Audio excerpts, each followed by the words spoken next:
दोस्तों ये कहानी शुरू होती है नासिक के देवलाली पुलिस स्टेशन से, जहां एक प्राइवेट कंपनी की एक एम्प्लॉय आती है और उस पुलिस स्टेशन में अपनी आप बीती सुनाती है। उस लड़की ने बताया कि पिछले 4 सालों से यानी 2022 से 2026 तक ऑफिस में उसे टॉर्चर किया जा रहा था। उसके साथ कई बार सेक्सुअल एक्सप्लॉयटेशन और छेड़छाड़ की गई। कलीग्स ने उसकी धार्मिक भावनाओं को ठेस पहुंचाई और उसे धर्म बदलने के लिए मजबूर किया। ये सुनते ही पुलिस को पता चल गया कि मामला एक कंपनी में सेक्सुअल असॉल्ट से ज्यादा है।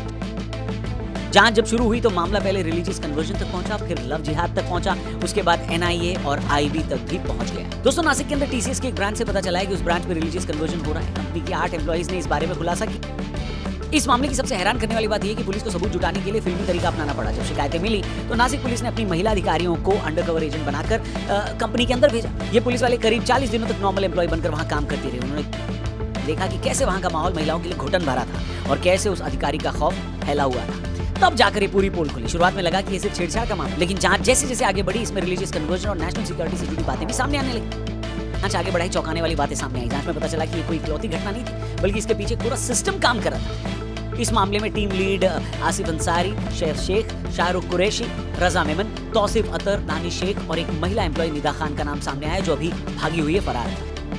महिला कर्मचारियों ने आरोप लगाया कि हम में से अगर किसी की शादीशुदा जिंदगी में प्रॉब्लम चल रही होती या कोई निजी तनाव होता तो ये सारे लोग उसे सहानुभूति देने के बहाने करीब आते थे, नजदीकियां बढ़ाते थे। ऐसे लोगों को सॉफ्ट टारगेट बनाकर उनके साथ मेलजोल बढ़ाया जाता था। कई सीक्रेट व्हाट्सएप ग्रुप बनाए गए थे। इन ग्रुप्स में धीरे धीरे ऐसा कंटेंट शेयर किया जाता था जो उनकी धार्मिक मान्यताओं को चुनौती देता था। पीड़ितों का कहना है कि उन्हें बार बार यह महसूस कराया जाता था कि उनका मौजूदा धर्म या जीवन शैली सही नहीं है और उन्हें धर्म बदलने की ओर धकेला जाता था।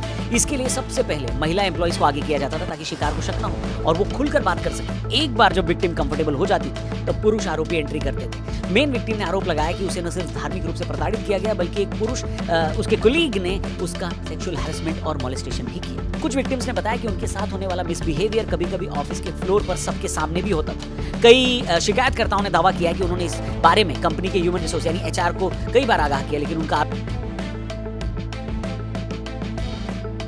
इन्होंने ऑपरेशन मैनेजर के पास टाइम टू टाइम शिकायतें की थी।